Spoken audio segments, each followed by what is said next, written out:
Hello friends, எல்லோருக்கும் வணக்கம். என்னோட பேர் விக்னேஷ். ஆக்சுவலாக இந்த வீடியோ மெயினாக யாருக்காகனா, நீங்கள் வந்து ஆல்ரெடி ஒரு ஃபீல்டில் ஒர்க் பண்ணிகிட்ருக்கீங்க, உங்களுக்கு அதில் சம்பளம் பத்தல, இல்லை இருக்கிற வேலையில் சம்பளம் ஓகே தான், பட் வந்து அது எனக்கு டெக்னிக்கலாக இல்லை, ஃப்யூச்சரில் ஸ்கோப் இருக்காதுன்னு நினைக்கிறீங்க.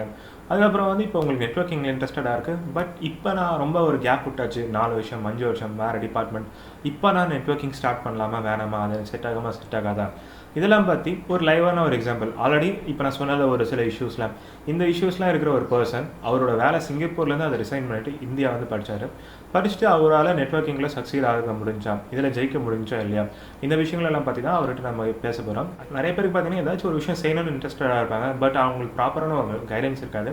இந்த விஷயத்தில் பார்த்தீங்கன்னா அவரோட எக்ஸ்பீரியன்ஸ் நம்ம கிட்ட ஷேர் பண்ணிக்க போகிறாரு. ஆக்சுவலாக இதுதான் என்னோட ஃபஸ்ட் இன்டர்வியூ. வீடியோ கிளாரிட்டி கொஞ்சம் கம்மியாக இருந்தால் மன்னிச்சுக்கோங்க, ஏன்னா வந்து நெட்வொர்க் இஷ்யூஸ் கொஞ்சம் இருந்துச்சு, அதனால தான். நம்ம தேவையில்லாமல் நேரத்தை வேஸ்ட் பண்ணாமல் டேரெக்டாக வீடியோக்குள்ளே போகலான்னு நினைக்கிறேன். இருக்கேன். Okay bro. ஆல்ரெடி உங்ககிட்ட சொல்லியிருந்தேன் எப்படிலாம் இன்டர்வியூ எடுக்க போகிறோம், ஏன்னா இதுதான் ஃபர்ஸ்ட் டைம் எனக்கும். அதனால சரி நம்ம ஸ்டார்ட் பண்ணலாம்.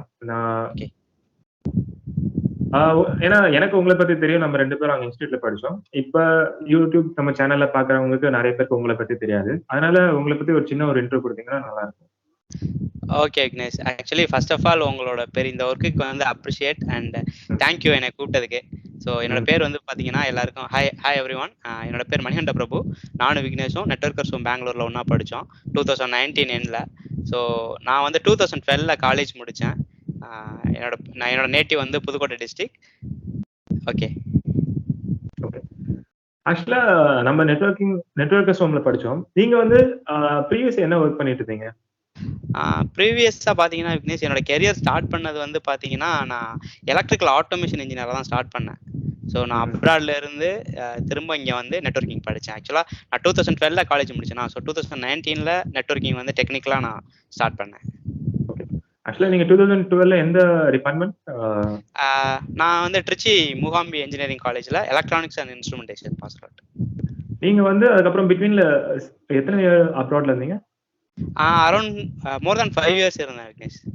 சிங்கப்பூர்ல ஒர்க் பண்ணிட்டு இருந்தேன். ஆமா, சிங்கப்பூர்லயும் என்னோட கெரியர் ஸ்டார்ட் பண்ணது வந்து பாத்தீங்கன்னா எலக்ட்ரிக்கல் இன்ஜினியர் தான் ஸ்டார்ட் பண்ணேன். ஸோ அதுக்கப்புறம் பார்த்தீங்கன்னா நெட்வொர்க் ஃபீல்டு இன்ஜினியராக ஒர்க் பண்ணுறதுக்கு எனக்கு ஒரு சின்ன ஆப்பர்ச்சுனிட்டி கிடைச்சது. ஸோ நான் அதுக்குள்ளே தான் ஃபஸ்ட்டு என்ட்ரு ஆகிறேன், நெட்வொர்க்கிங்கிற ஃபீல்டுக்கு அதுக்குள்ளே தான் என்ட்ரு ஆகிறேன். நாங்கள் வந்து பார்த்தீங்கன்னா ஃபைபர் ப்ரொவிஷனிங் டீமு. நம்ம ஊரில் ஜியோ மோடம் இருக்க மாதிரி அங்கே வந்து பார்த்தீங்கன்னா சின்னதாக கஸ்டமர் ப்ரெமிசஸ் எக்யூப்மெண்ட்னு சொல்லுவாங்க, சிபிஇன்னு சொல்லிட்டு. ஸோ நம்ம சின்ன ரவுட்டர் வச்சுட்டு ஒரு கமர்ஷியல் கஸ்டமருக்கு இன்டர்நெட் எனேபிள் பண்ணி கொடுக்குறது ஃபைபர் கேபிள் போட்டு. ஸோ இப்படி தான் என்னோட கெரியர் ஸ்டார்ட் ஆகுது நெட்வொர்க்கிங்கில். ஓகே. அப்புறம் நீங்க வந்து ஏன் சிங்கப்பூர்லயே நெட்வொர்க்கிங் ஏதாச்சும் இன்ஸ்டியூட்ல படிக்காம ஏன் பெங்களூர்ல வந்து படிச்சீங்க? காஸ்ட் இருக்குல்ல விக்னேஷ். ஸோ அங்கே வந்து நம்ம ஒர்க் பண்ணுறதுக்கு தான் போயிருக்கோம். ஸோ நம்மளோட ஃபேமிலி லெவலுக்கு வந்து பார்த்தீங்கன்னா அங்கே இன்வெஸ்ட் பண்ணி படிக்கிறதோ நம்ம டைம் ஸ்பெண்ட்றதோ ஒரு முடியாத விஷயம். நான் எப்படி நெட்வொர்க்கிங்கில் வந்தேன் அப்படின்னு பார்த்தீங்கன்னா, அங்கே என்னோட காலேஜ் ஃப்ரெண்ட்ஸ் வந்து நெட்வொர்க்கர்ஸ் ஹோமில் சிசிஐ முடிச்சிருந்தாங்க. ஸோ அவங்கெல்லாம் ஹெல்ப் பண்ணி தான், ஆமாம், சிங்கப்பூரில் ஒர்க் பண்ணிட்டு இருக்காங்க.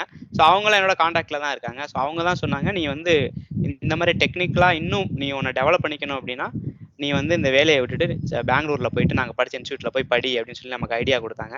அதுக்கப்புறம் தான் நான் வந்து ஜாப்பை குவைட் பண்ணிட்டு நான் அங்கேருந்து ரிஸ்க் எடுத்து தான் வந்து நெட்வொர்க் ஹோம்ல ஜாயின் பண்ணி சிசிஎன்ஏ அண்ட் சிசிஎன்பி படித்தேன்.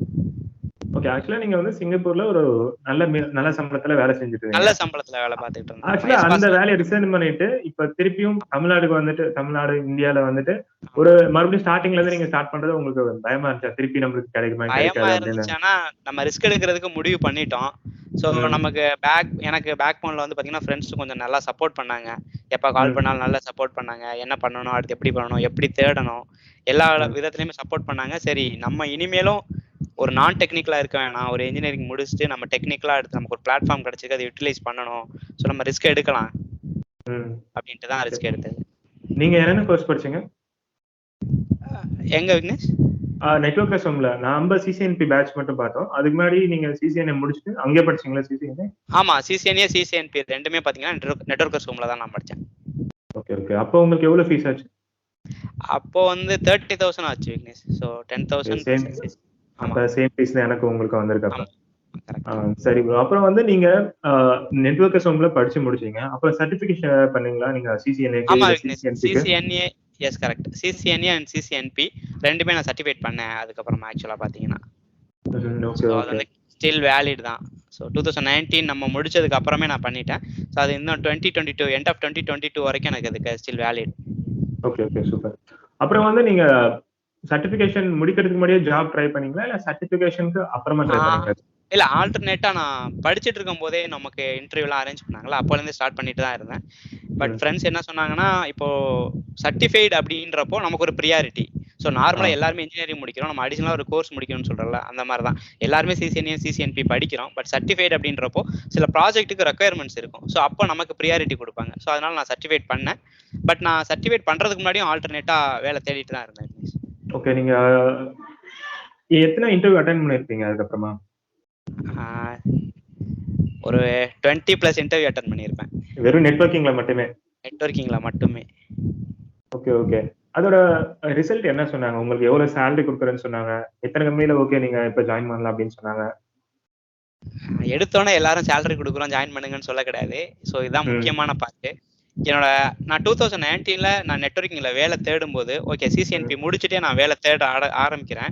அந்த ஸ்டேஜ்ல எனக்கு வந்து எக்ஸ்பீரியன்ஸ் பார்த்தீங்கன்னா ரெலவெண்ட் எக்ஸ்பீரியன்ஸ் 2 இயர்ஸ் தான். 2017 to 2019 அந்த ஃபீல்டு இன்ஜினியராக ஒர்க் பண்ண 2 இயர்ஸ் மட்டும்தான் எனக்கு நெட்வொர்க்கிங் ரிலேட்டட் எக்ஸ்பீரியன்ஸ். ஸோ அதை வச்சுக்கிட்டு தேடும்போது என்னோட ப்ரொஃபைல் வந்து நிறைய இடத்துல வந்து ட்ராப் தான் ஆச்சு. ஃபில்டர் பண்ணிட்டாங்க. ஸோ என்னை வந்து யாரும் ஷார்ட் லிஸ்ட் பண்ணலை. அதையும் மீறி நான் ஷார்ட் லிஸ்ட் ஆகி ஆக்செஞ்சர் இன்ஃபோசிஸ் அந்த இன்டர்வியூலாம் கொடுத்தேன். ஸோ நிறைய இன்டர்வியூவில் வந்து அவங்க பேசும்போதேவும் ஓகே கேண்டிடேட்டுக்கு வந்து இன்னும் எக்ஸ்போசர் தேவை அப்படின்ற மாதிரி சொல்லி ஸ்டாப் பண்ணிட்டாங்க. ஸோ அதெல்லாம் எப்படி சொல்றதுன்னா லாஸ்ட் பாயிண்ட்ல போயிட்டு நான் வெளியில வந்திருக்கேன் நிறைய இன்டர்வியூஸ் நம்ம இன்ஸ்டியூட்ல இருக்கும்போது. அப்புறம் சினோஃபிக்ல கூட நீங்க சொன்னீங்களே இன்டர்வியூல அவங்க ஹையர் பண்ணல, நீங்க எப்படிங்க சேலரி செட் ஆகும்? ஆமா, அது மாதிரி ரீசனும் இருக்கு. நீங்க அந்த ரீசனுக்குள்ள போனீங்கன்னா நம்ம மோர் தேன் டெக்னிக்கல் பார்ட்லயும் நான் உள்ள போயிட்டு வெளில வந்திருக்கேன். ஏன்னா நம்ம அப்பதான் வந்து படிக்கிறோம். படிச்ச 3 மாசம் தான் நெட்வொர்க்கிங் படிக்கிறோம். நிறைய எஃபர்ட் போட்டு படிச்சாலும் டெக்னிக்கலாவும் சில பேர் நம்மளை ஃபில்டர் பண்ணிட்டாங்க. நீங்க இந்த ரீசனும் இருந்துச்சு. இப்போ சினோஃபிக் மாதிரி கம்பெனிலாம் வந்து பாத்தீங்கன்னா நான் ஆல்மோஸ்ட் இன்டர்வியூ கிளியர் பண்ணிட்டேன். அதுக்கப்புறம் ஹெச்ஆர் கிட்ட போய் பேசும்போது டெக்னிக்கல் தாண்டி ஹெச்ஆர் கிட்ட போய் பேசும்போது நீங்க ஆல்ரெடி அப்ராட்ல இருந்திருக்கீங்க, இவ்வளவு சேலரி வாங்கியிருக்கீங்க. சினோஃபிக் மாதிரி கம்பெனி உங்களுக்கு தெரியும் ரொம்ப மினிமமா தான் பேக்கேஜ் கொடுப்பாங்க ஸ்டார்ட் பண்ணும்போது. இதை வச்சு நீங்க எப்படி சர்வை பண்ணுவீங்க? சஸ்டெயின் ஆக முடியாது பெங்களூர்ல, நீங்க இங்க இருக்க மாட்டீங்க. ஸோ நீங்க நான் இந்த மாதிரி ரிசோர்ஸ் எடுக்க முடியாது அப்படின்ற அவங்களோட பாயிண்ட் ஆஃப் வியூ. அவங்க அந்த மாதிரி காரணத்தினாலையும் நான் ஷார்ட் லிஸ்ட் ஆகல. அதே மாதிரி பாத்தீங்கன்னா சில கால்ஸ்லாம் வரும்போது அவங்க என்ன கேட்பாங்கன்னா, இவ்வளவு சேலரி வாங்கிருக்கீங்க, எப்படி இந்த சேலரிக்கு வருவீங்க, நாங்க அவ்வளவு பேக்கேஜ் ஆஃபர் பண்ண மாட்டோம்னு சொல்லிட்டு அதிலே டிஸ்கனெக்ட் பண்ணிட்டு போயிருவாங்க. அப்புறம் நீங்க எந்த ஜாப்ல ஜாயின் பண்ணீங்க? அப்புறமா எந்த இன்டர்வியூல உங்களை செலக்ட் பண்ணாங்க? எந்த கம்பெனில உங்களை செலக்ட் பண்ணாங்க அப்புறமா? அதுக்கப்புறம் நான் சென்னையில வெட்டானிக்ஸ் டெக்னாலஜிஸ் அப்படின்ற ஒரு கம்பெனில ஃப்ரெண்டோட ரெஃபரல் மூலமா இன்டர்வியூ பண்ணாங்க. அதுக்கப்புறம் அங்க வந்து ஒரு ஃப்ரெஷருக்கு என்ன சேலரி கொடுப்பாங்களோ அதுதான் தருவேன்னு சொல்லி தான் ரெக்ரூட் பண்ணாங்க. ஸோ நான் I am willing to take that. So நான் அதையும் எடுத்துக்கிட்டேன், ரெடியா இருந்தேன் எடுத்துக்கிறதுக்கும். அதுக்கப்புறம் அங்கே போய் ஜாயின் பண்ணிட்டேன். ஜாயின் பண்ணிட்டு பார்த்தீங்கன்னா அங்கே வந்து ரொம்பவே ஒரு மந்த்லி பார்த்தீங்கன்னா ஒரு 10,000 அவ்வளோதான் சேலரி கொடுத்தாங்க. ஸோ அதை வச்சு ஒரு 2 இயர்ஸ் அங்கே ஒர்க் பண்ணேன். அதுக்கப்புறம் பேண்டமிக் சுச்சுவேஷனால பெருசா அதுலேயும் கண்டினியூ பண்ண முடியல. ஆனாலும் ஒர்க் ஃப்ரம் ஹோம் அந்த மாதிரி கொடுத்துருந்தாங்க.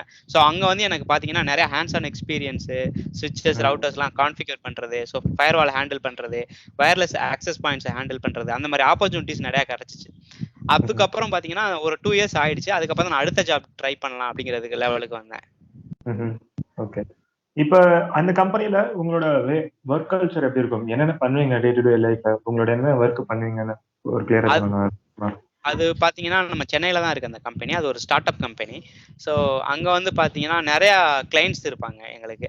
நிறையா கிளைண்ட்ஸ்னால் hospital environment, production line, supermarket, logistics, அப்புறம் சில கவர்மெண்ட் ப்ராஜெக்ட்ஸு, அந்த மாதிரி என்விரான்மெண்ட்ல இருந்து நாங்கள் போயிட்டு ஆமாம் டொமஸ்டிக் தான், ஃபுல்லாகவே டொமஸ்டிக் கிளைண்ட்ஸ் தான். நாங்கள் போயிட்டு நெட்வொர்க் சப்போர்ட் கொடுக்கணும். சில இடத்துல போயிட்டு பார்த்தீங்கன்னா இம்ப்ளிமெண்டேஷன் இருக்கும், சில இடத்துல ட்ரபிள் ஷூட்டிங் இருக்கும், சில இடத்துல வந்து மெயின்டெனன்ஸ் மட்டும் ட்ரபிள் ஷூட்டிங் மெயின்டெனன்ஸ் மட்டும் கொடுத்துட்டு இருப்போம், சில இடத்துல ஆப்ரேஷன் சப்போர்ட் கொடுத்துட்டு இருப்போம். ஸோ அது ரிலேட்டடாக எங்களுக்கு டே டு டே ஆக்டிவிட்டி மாறும். ஸோ நான் ஃபர்ஸ்ட் ஒரு 6 மந்த் ஒரு ப்ராஜெக்ட்ல இருந்தேன். அதுக்கப்புறம் பார்த்தீங்கன்னா என்னை வந்துட்டு ஒரு சூப்பர் மார்க்கெட் ப்ராஜெக்ட்ல போட்டுட்டாங்க. அது வந்து பார்த்தீங்கன்னா operation support. So day to day வந்து நம்ம நெட்வொர்க் சப்போர்ட் கொடுக்கணும். அவங்களுக்கு என்ன ரிலேட்டடா இஷ்யூஸ் வருதோ அதுக்கேற்ற மாதிரி நம்ம வந்து ட்ரபிள் ஷூட் பண்ணோம். புதுசாக ஏதாவது அடிஷ்னலாக சர்வீஸ் வருதுன்னா அதுக்கு நமக்கு ஒரு சுவிட்சோ ரவுட்டரோ ஒரு ஆக்சஸ் பாயிண்டோ வருதுன்னா அதை நம்ம வந்து கான்ஃபிகர் பண்ணி நெட்வொர்க்கோட ஆட் பண்ணணும். அதுக்கப்புறம் சில ப்ராடக்ட்டுக்கு வந்து பார்த்தீங்கன்னா வாரண்டி கிளைம் பண்ணுற மாதிரி இருக்கும், கால் லாக்ஸ் பண்ணி. சிஸ்கோ ப்ராடக்ட்லாம் இருக்குன்னா இப்போ இன்கேஸ் அது வந்து டவுன் ஆயிடுச்சு, ஹார்ட்வேர் ஃபெயிலியர் ஆகுது, சாஃப்ட்வேர் ஃபெயிலியர் ஆகுதுன்னா வாரண்டி செக்லாம் பண்ணிட்டு அதை நம்ம கால் லாக் பண்ணி டிவைஸை ரீப்ளேஸ்மெண்ட் வாங்கி திரும்ப கான்ஃபிகர் பண்ணி நெட்வொர்க்கோட ஆட் பண்ணுற மாதிரிலாம் இருக்கும். ஸோ நல்லா இருந்துச்சு அந்த எக்ஸ்பீரியன்ஸ். ஓகே, அந்த 2 வருஷத்துக்கு அப்புறம் நெக்ஸ்ட் கம்பெனி எங்க மூவ் ஆனீங்க? நெக்ஸ்ட் கம்பெனியும் பாத்தீங்கன்னா திரும்பவும் ஸ்டார்ட் ஆச்சு விக்னேஷ். அப்போ வந்து பாத்தீங்கன்னா நமக்கு கம்யூனிகேஷன் ப்ராப்ளம் இருந்தது. ஸோ அதெல்லாம் ஓவர் கம்பெனி வர்றதுக்கு அப்போ நல்ல கம்பெனி கான்சென்ட்ரிக்ஸ்னு ஒரு கம்பெனிலாம் கம்ப்ளீட்டா செலக்ட் ஆயிட்டேன். அங்கேயும் போயிட்டு கம்யூனிகேஷன் அவங்களாம் வந்து பாத்தீங்கன்னா ஃபுல்லாவே வாய்ஸ் சப்போர்ட் தான், டெக்னிக்கல் வாய்ஸ் சப்போர்ட் கொடுப்பாங்க. So US client. ஸோ அவங்க கிட்ட வந்து போகும்போது டெக்னிக்கலா ஓரளவு தெரிஞ்சிருந்தா போதும், பட் கம்யூனிகேஷன் ரொம்ப எக்ஸ்பெக்ட் பண்ணாங்க. ஸோ அங்க போயிட்டு நல்ல பேக்கேஜ் கிடைச்சிச்சு, பட் அதுல வந்து கிளியர் பண்ண முடியல. அதுக்கப்புறம் நெட்கான் டெக்னாலஜிஸ்னு ஒரு கம்பெனி அட்டன் பண்ணி இங்கே திருப்பியும் ஒரு 20+ இன்டர்வியூஸ் அட்டன் பண்றேன். சென்னையில மறுபடியும். ஆமா, சென்னையில மறுபடியும் நல்ல நல்ல கம்பெனிஸ் வந்துச்சு.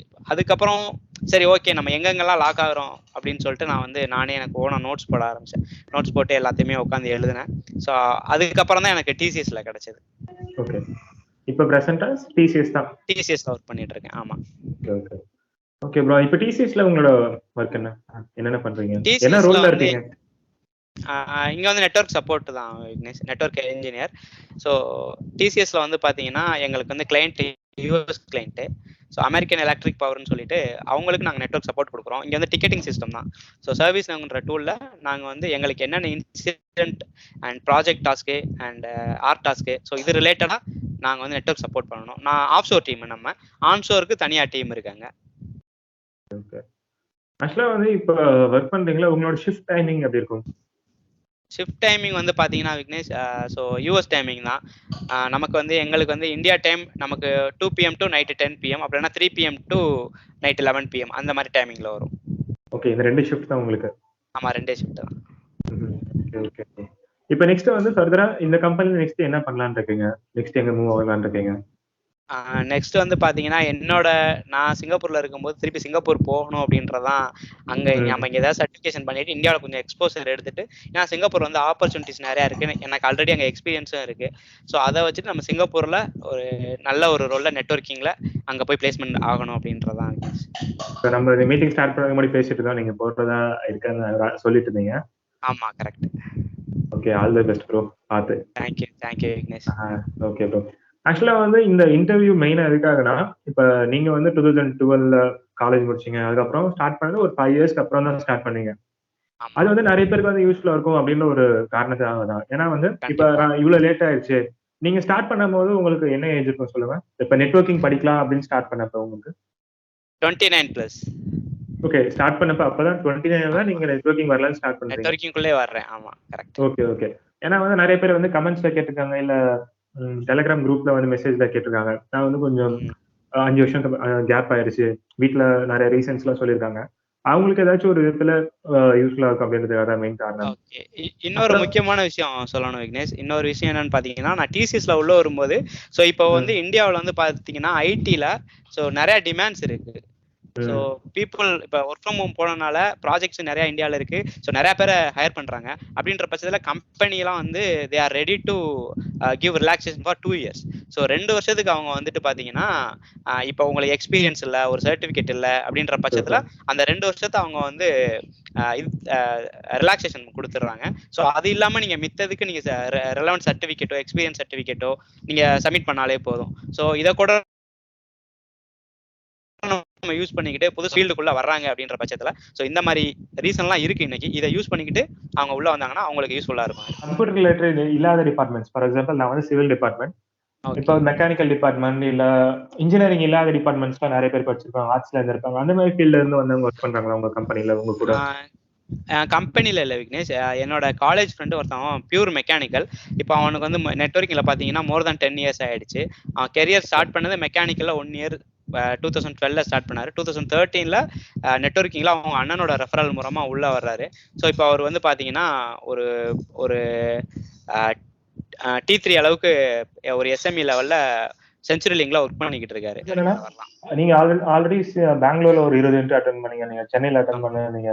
உங்க கம்யூனிகேஷன் வைஸ்ல ஒரு சில இடத்துல ரிஜெக்ட் ஆனன்னு சொன்னீங்க. இப்போ வந்து நீங்க என்னென்னலாம் பண்ணி உங்க கம்யூனிகேஷனை டெவலப் பண்ணீங்க? ஒரு இன்டர்வியூக்கு போறீங்கன்னா அதுக்கு முன்னாடியே இது வந்து நிறைய பேர் சொல்லியிருப்பாங்க, கண்ணாடி முன்னாடி நின்று பேசி பார்க்கலாம், உங்களுக்கு என்ன ஆமா. தெரியுது. ஒரு செல்ஃப் இன்ட்ரோ நம்ம மைண்டுக்குள்ள திங்க் பண்ணும்போது, வாய் விட்டு பேசாம மைண்டுக்குள்ளேயே நம்ம யோசிக்கும் போது ஓகே நமக்கு தெரியுது அப்படின்ற மாதிரி இருக்கும். ஆனா அதை நம்ம வாய் விட்டு நீங்க கண்ணாடி முன்னாடியோ இல்ல ஒரு போன்ல ரெக்கார்ட் எடுத்து பேசி பாருங்க, நம்ம என்ன யோசிக்கிறோமோ அது அவுட்புட்டா வந்திருக்காது. ஸோ இதே மாதிரி தான் இன்னொருத்தவங்க இன்டர்வியூவர்கிட்டே நம்மளோட அப்ரோச் இருக்கும். ஸோ அதை அவாய்ட் பண்றதுக்கு நம்ம என்ன பண்ணா, நம்மளோட போன்ல ஃப்ரண்ட் கேமரா ஆன் பண்ணி வச்சுட்டு நம்மளே நம்மளை பத்தி பேசி பார்க்கலாம், செல்ஃப் இன்ட்ரோ கொடுக்கறதுக்கு. இல்ல ஒரு ஃப்ரெண்டு கூட கம்யூனிகேட் பண்ணி பார்க்கலாம். ஸோ இந்த மாதிரிலாம் நம்மளோட கம்யூனிகேஷன் வந்து நம்ம டெவலப் பண்ணிக்கலாம். ஓகே. நீங்க வந்து ஃபர்தரா நெட்வொர்க்கிங்ல டெக்னிக்கலா என்ன சைடுல போலாம்னு இருக்கீங்க நெக்ஸ்ட்ல? அடுத்து வந்து பாத்தீங்கன்னா சைபர் செக்யூரிட்டி லேர்ன் பண்ணிட்டு அது ரிலேட்டடா போலான்றதான் விக்னேஷ் என்னோட தாட். ஸோ இப்போ நம்ம வந்து ரவுட்டிங் ஸ்விட்சிங்ல இருக்கேன், அதுக்கு அடுத்து செக்யூரிட்டி, அப்படியே சைபர் செக்யூரிட்டி அதில் போனோம்னா நல்ல ஸ்கோப் இருக்கும். ஸோ அதனால சைபர் செக்யூரிட்டி லேர்ன் பண்ணிக்கணும் அப்படின்றது என்னோட அடுத்த கட்ட கோல். ஓகே. ஒருத்தர் கமெண்ட் பண்ணாரு, ஞாபகம் வருது. என்னன்னா, நான் வந்து சைபர் செக்யூரிட்டில இன்ட்ரெஸ்டடா இருக்கேன் ப்ரோ. இப்ப நான் வந்து ஸ்ட்ரைட்டா சைபர் செக்யூரிட்டியை ஸ்டார்ட் பண்ணலாமா, இல்ல சிசிஎன்ஏ படிச்சுட்டு அப்புறமா வந்து நான் சைபர் செக்யூரிட்டி போலாமா அப்படின்னு கேட்டாங்க என்கிட்ட. அதுக்கு என்ன பண்ணலாம்? ஃபண்டமெண்டல் வந்து உங்களுக்கு நெட்வொர்க்கிங் வந்து நீங்க எங்க போனாலும் உங்களுக்கு வந்து நெட்வொர்க்கிங் தெரியணும். ஸோ பேசிக் தான், எடுத்தோன்னே போகலாம், பட் அது வந்து ரொம்ப உங்களுக்கு கஷ்டமா இருக்கும். ஸோ அப்படின்றப்ப நீங்க ஃபண்டமெண்டல் படிச்சுட்டு ஒரு அட்லீஸ்ட் ஒரு சிசிஎன்ஏவாவது படிச்சாதான் நீங்க சைபர் செக்யூரிட்டியை படிக்க முடியும். நம்ம நெட்வொர்க் ஹோம்லேயே பார்த்துருக்கோம்ல, செக்யூரிட்டி படிக்க வர்றவங்க எல்லாருக்குமே சிசிஎன்ஏ படிக்கணும். ஸோ அதுக்கப்புறம் சிசிஎன்ஏ, ஆமா சிசிஎன்ஏ ரவுட்டிங் ஸ்விட்சிங் படிச்சாதான் அடுத்த லெவலுக்கு போவாங்க. ஸோ சிசிஎன்ஏ படிச்சுட்டு தான் அடுத்த சைபர் செக்யூரிட்டிக்கு போகும். ஓகே ப்ரோ, ஃபர்தரா வந்து உங்களோட சஜஷன். இப்பதான் ஒருத்தவங்க காலேஜ் முடிச்சுட்டு வந்திருக்காங்க, இல்லைன்னா வந்து ஒரு கேப் இருக்காங்க, ஒரு 5 வருஷம் ஒரு 6 வருஷம் கேப், இல்ல வேற டிபார்ட்மெண்ட்ல இருக்காங்க, இல்ல பிரசன்ட்ல ஏதாச்சும் ஒரு வேலையில இருக்காங்க, பட் சேலரி பத்தல, இல்லைன்னா ஆல்ரெடி நல்ல சேலரில இருக்காங்க, பட் அதுல வந்து ஃபியூச்சர்ல ஸ்கோப் இல்லை அப்படின்னு நினைக்கிறாங்க. இந்த மாதிரிலாம் இருக்கிறவங்களுக்கு உங்களோட சஜஷன் என்ன? கண்டிப்பா நெட்வொர்க்கிங் படிக்கலாம் விக்னேஷ். நெட்வொர்க்கிங் படிச்சுட்டு அவங்களே அப்கிரேட் பண்ணிக்கணும். ஸோ இன்னைக்கு என்ன டெக்னாலஜிஸ் இருக்கு, நாளைக்கு என்ன டெக்னாலஜி வரப்போகுது, அதுக்கேற்ற மாதிரி அவங்க அடாப்ட் ஆகிறவங்களா இருந்தாங்கன்னா கண்டிப்பா என்ன மாதிரி ரிஸ்க் எடுத்து உள்ள வந்து டைமை வேஸ்ட் பண்ணாம படிச்சாங்கன்னா கண்டிப்பா அதில் ஸ்கோப் கிடைக்கும் அவங்களுக்கு. சூப்பர். ஓகே ப்ரோ, உங்க நேரத்தை ஒதுக்கி இந்த வீடியோல பேசுனதுக்காக ரொம்ப நன்றி. ஃபர்தரா வந்து நம்ம ஃபர்தரா மீட் பண்ணலாம், நேர்ல வாய்ப்பு கிடைச்சா. கண்டிப்பா ப்ரோ. எல்லாரும் இது வரைக்கும் வீடியோ பார்த்தீங்கன்னு நினைக்கிறேன். ஏன்னா இதுதான் நான் போட்ட வீடியோவில் கொஞ்சம் லென்த்தான வீடியோ. ஆக்சுவலாக இந்த லாஸ்ட் வரைக்கும் பார்த்தீங்கன்னா உங்கள் எல்லாருக்கும் ரொம்ப நன்றி. மேலும் பார்த்தீங்கன்னா உங்களுக்கு ஏதாச்சும் சஜஷன்ஸ் தேவைப்படுது, கீழே கமெண்ட் பண்ணுங்கள், டெலகிராமில் ஜாயின் பண்ணுங்கள், அதில் நிறைய பேர் இருக்காங்க, அவங்களும் உங்களுக்கு ஃபர்தராக கைடன்ஸ் பண்ணுவாங்க. உங்கள் நேரத்தை ஒதுக்கி இந்த வீடியோ பார்த்ததுக்காக ரொம்ப நன்றி. மீண்டும் ஒரு யூஸ்ஃபுல்லான ஒரு நெக்ஸ்ட் வீடியோவில் சந்திக்கும் வரை விடைபெறுகிறேன். என் பேர் விக்னேஷ். பாய்.